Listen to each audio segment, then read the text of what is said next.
Good morning बच्चों, फिर से स्वागत है आपका ऑनलाइन क्लासेस में।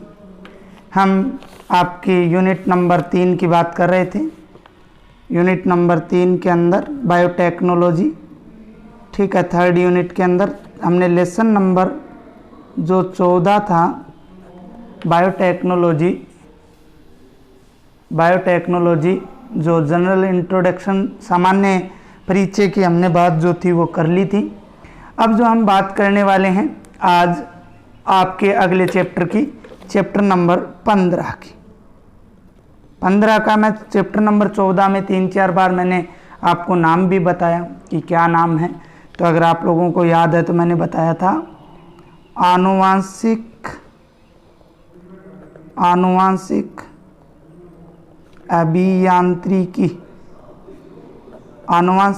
अभियांत्रिकी या जीन अभियांत्रिकी बोल सकते हो।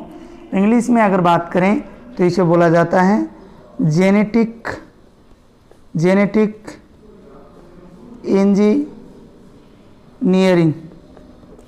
इंजीनियरिंग, ठीक है। इस चैप्टर की बात हम लोग करेंगे। आनुवांशिक अभियांत्रिकी, जेनेटिक इंजीनियरिंग क्या होती है, सबसे पहले इसकी बात हम लोग जो है वो करने वाले हैं। तो देखिए, आनुवांशिक अभियांत्रिकी कहते किसे हैं या जीन अभियांत्रिकी जो है वो कहते किसे हैं। परिभाषा की बात करते हैं, डेफिनेशन की बात करते हैं। तो देखिए प्यारे बच्चों,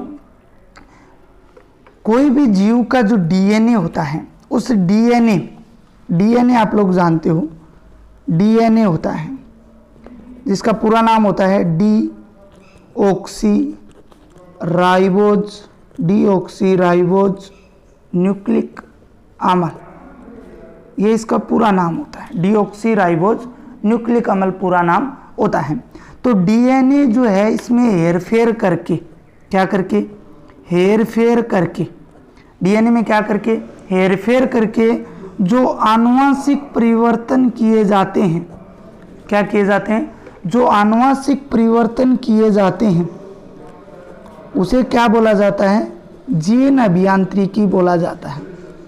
जीन अभियांत्रिकी बोला जाता है या जेनेटिक इंजीनियरिंग बोला जाता है। कोई डीएनए है, डीऑक्सीराइबोज न्यूक्लिक अम्ल है, उस डीएनए के अगर बात करें तो उसमें हेरफेर करके आनुवांशिक परिवर्तन जो किए जाते हैं उसे क्या बोला जाता है, जीन अभियांत्रिकी बोला जाता है। इसके लिए जो मुख्य तकनीक है वो है पुनर्योगज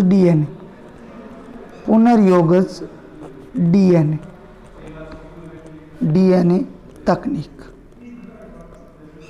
पुनर्योगज डीएनए तकनीक जो है वो मुख्य है। इंग्लिश में अगर बात करें तो इसे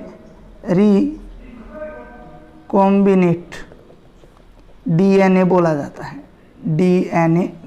क्या बोला जाता है, रिकॉम्बिनेट डीएनए बोला जाता है। इसके बाद अगर हम बात करें पुनर्योगज डीएनए तकनीक की बात करेंगे तो सबसे पहले तो पुनर्योगज डीएनए होता क्या है। सबसे पहले तो हम इसकी बात करेंगे कि पुनर्योगज डीएनए होता क्या है। सबसे पहले इसकी बात करेंगे तो परिभाषा ध्यान से सुने। किसी भी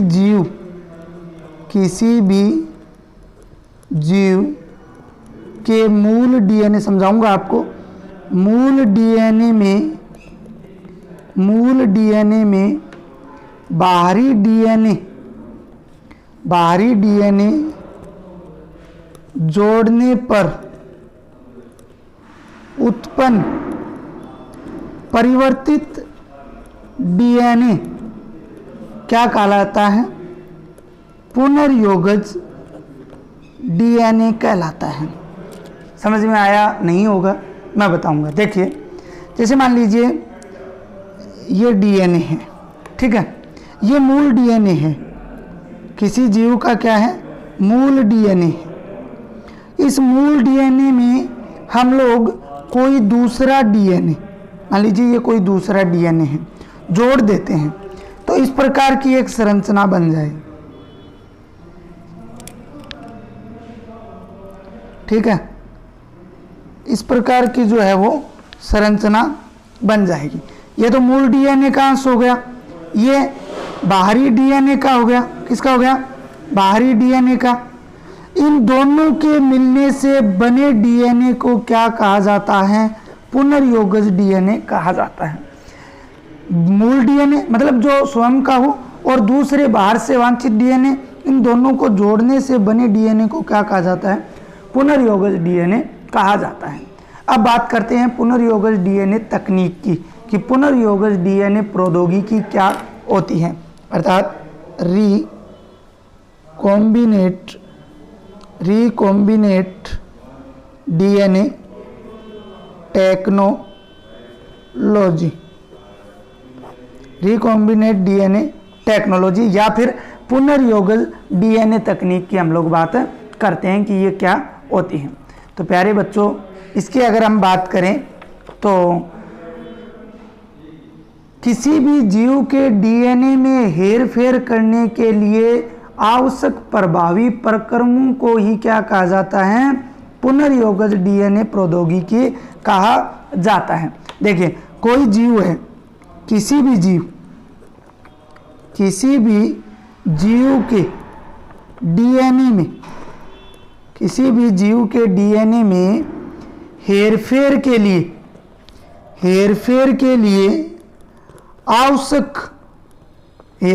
लिए आवश्यक प्रभावी प्रक्रमों का मतलब है जो उस तकनीक के अंदर सबसे कारगर साबित होते हैं। ऐसी प्रक्रिया को क्या कहा जाता है? रिकॉम्बिनेट डीएनए टेक्नोलॉजी कहा जाता है या रिकॉम्बिनेट डीएनए टेक्निक कहा जाता है। कोई भी जीव है, उसके डीएनए में हेरफेर करते हैं तो हेरफेर ऐसा तो होगा नहीं कि उसको निकाला बाहर और वो हेरफेर हो गया। उसके लिए हमें बहुत सारे साधनों की आवश्यकता पड़ेगी, बहुत सारे उपकरणों की आवश्यकता पड़ेगी और बहुत सारे प्रक्रम हमें करने पड़ेंगे। तो उन प्रभावी प्रक्रमों को ही क्या कहा जाता है? पुनर्योगज डीएनए प्रौद्योगिकी कहा जाता है। समझ गए? इसके बाद हम बात करते हैं कि जीन अभियांत्रिकी का मतलब यही है कि जीनों के हेरफेर द्वारा किसी भी जीव के आनुवंशिकता में जो परिवर्तन किए जाते हैं। भाई जीन बोल सकते हो, जीन अभियांत्रिकी का मतलब क्या हुआ? जीन अभियांत्रिकी का मतलब क्या हुआ? मतलब ये हुआ कोई भी जीव है उसके जीन के अंदर, जीन आप लोग जानते हो, जीन के अंदर हम जो परिवर्तन कर देते हैं, आनुवंशिक गुणों में परिवर्तन, जैसे किसी के सफेद बाल हैं तो उसके ऐसी जीन डाली जाए कि बाल उससे काले हो जाएं। ये मैं बता रहा हूँ आपको उदाहरण के लिए, ठीक है। तो वो क्या है? जीन अभियांत्रिकी कहलाती है। बात करें पुनर्योगज डीएनए की खोज की, पुनर्योगज डीएनए तकनीक की खोज की, डिस्कवरी की बात करते हैं तो प्यारे बच्चों कई बार प्रश्न ये पूछा गया है इनकी खोज के बारे में। डिस्कवरी की बात करते हैं तो श्रेय जो जाता है वो जाता है, एक तो वैज्ञानिक हैं स्टैनले कोहन, पहले भी नाम सुना होगा आपने 11वीं क्लास में। इसके अलावा अगर हम बात करें तो बोयर और साथ में इनके साथी स्टैनले कोहन, बोयर इनकी महत्वपूर्ण भूमिका थी, साथ में इनके साथी थे, उनको जाता है। इन्होंने 1973 के अंदर, कब? 1973 के अंदर क्या किया था? जो साल्मोनेला है, साल्मोनेला व ई कोलाई का पूरा नाम इस्चेरिया कोलाई, जीवाणुओं में ये जीवाणु है ई कोलाई और साल्मोनेला टाइफी भी आपने टाइफाइड रोग जिससे फैलता है। तो ई कोलाई और साल्मोनेला जीवाणुओं में पुनर्योगज कर दिखाया था। क्या करके दिखाया था? पुनर्योगज करके जो है वो दिखाया था। तो स्टैनले कोहन व बोयर व उनके साथियों को इसका श्रेय जो है वो दिया जाता है। किसका? डीएनए रिकॉम्बिनेट डीएनए टेक्नोलॉजी का। इसके बाद हम बात करते हैं जीन अभियांत्रिकी या आनुवंशिक अभियांत्रिकी के सामान्य विधियों की बात करेंगे। किसकी बात करेंगे? जो general methods of gene engineering, gene अभियांत्रिकी, जीन अभियांत्रिकी की सामान्य विधि, जीन अभियांत्रिकी की सामान्य विधि। जीन अभियांत्रिकी की सामान्य विधियों की बात करते हैं तो देखो, प्रमुख विधि पुनर्योगज डीएनए तकनीक है। इसमें भी 1 नंबर अगर हम बात करेंगे प्रमुख विधि की, अगर मेन मेथड की बात करते हैं तो वो कौन सी है? रिकॉम्बिनेट डीएनए तकनीक है, ठीक है ना। पुनर्योगज डीएनए मेथड है वो है, उसके अंदर भी बहुत सारे चरण आते हैं। उसके अंदर भी क्या है, कई चरण आते हैं। जैसे अगर हम बात करें 1 नंबर तो वांछित जीन की पहचान व पृथक्करण। भाई जो जीन हम अलग करेंगे उसकी क्या करना, पहचान करना, और उसको क्या करना, अलग करना। 2 नंबर बात करें तो क्लोनिंग वाहक का चयन, ये हम पढ़ेंगे सब, क्लोनिंग वाहक का चयन, ठीक है। 3 नंबर अगर बात करते हैं तो वांछित जीन का क्लोनिंग वाहक में निवेशन, जो हमने जीन बाहर निकाली है, जो डीएनए हमने बाहर निकाला है का उस क्लोनिंग वाहक में निवेश करवाना। किस में निवेश करवाना? क्लोनिंग वाहक में निवेशन करवाना। 4 नंबर पे चरण की बात करते हैं तो पुनर्योगज डीएनए का प्रपोषी कोशिका में गुणन करवाना। जो पुनर्योगज डीएनए है उसका प्रपोषी कोशिका का यहाँ पे क्या मतलब है? ऐसी कोशिका जिसमें हम जो पुनर्योगज डीएनए है प्रवेश करवाएंगे, में गुणन करवाना। 5 नंबर बात करें तो क्लोन की गई जीन की पहचान व अन्य जीवों में स्थानांतरण, अन्य जीवों में स्थानांतरण।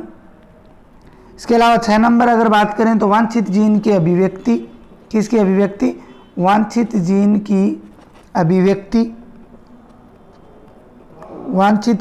अभिव्यक्ति, ठीक है। तो ये सब क्या थी?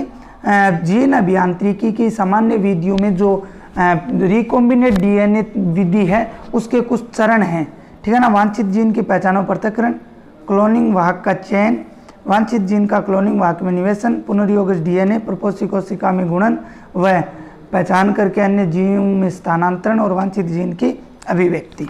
इसके बाद हम जीन अभियांत्रिकी के द्वारा पुनर्योगज डीएनए प्राप्त करने के लिए जिन उपकरणों की आवश्यकता होगी, भाई ये विधि ये चरण हम काम में लेंगे। इन चरणों के लिए किसकी आवश्यकता होगी? उपकरणों की आवश्यकता पड़ेगी। किनकी आवश्यकता पड़ेगी? उपकरणों, या आप अवयव बोल सकते हो। इन अवयवों की आवश्यकता जो है वो पड़ेगी, तो उनके बारे में हम क्या पढ़ेंगे? कल पढ़ेंगे। जैसे अगर हम बात करें तो रेस्ट्रिकेशन, एंडोन्यूक्लियस एंजाइम है, वाहक है, आदि ऐसे कुछ हैं। इनकी बात हम कल वाले वीडियो के अंदर करेंगे। तो ये आपका 15 नंबर चैप्टर है, मैंने शुरू कर दिया है। वैसे इजी चैप्टर है लेकिन समझना बहुत ज़रूरी है। तो सबसे पहले तो आपको इस चैप्टर के अंदर पुनर्योगज डीएनए का पता होना चाहिए कि मूल डीएनए और वांछित डीएनए, या फिर बोल सकते हो बाहरी डीएनए को जोड़ने से जो प्राप्त डीएनए है उसे क्या बोला जाता है? पुनर्योगज डीएनए बोला जाता है। इसकी तकनीक यही है कि डीएनए में रिपेयर करने के लिए जो भी आवश्यक प्रक्रम चाहिए उनको क्या बोला जाता है? रिकॉम्बिनेट डीएनए टेक्नोलॉजी बोला जाता है। इसके चरण 6 की हमने बात की, और अब इसके उपकरणों की बात, इसमें कौन कौन से उपकरण काम में आते हैं उनकी बात हम क्या करेंगे? कल वाले वीडियो के अंदर करेंगे।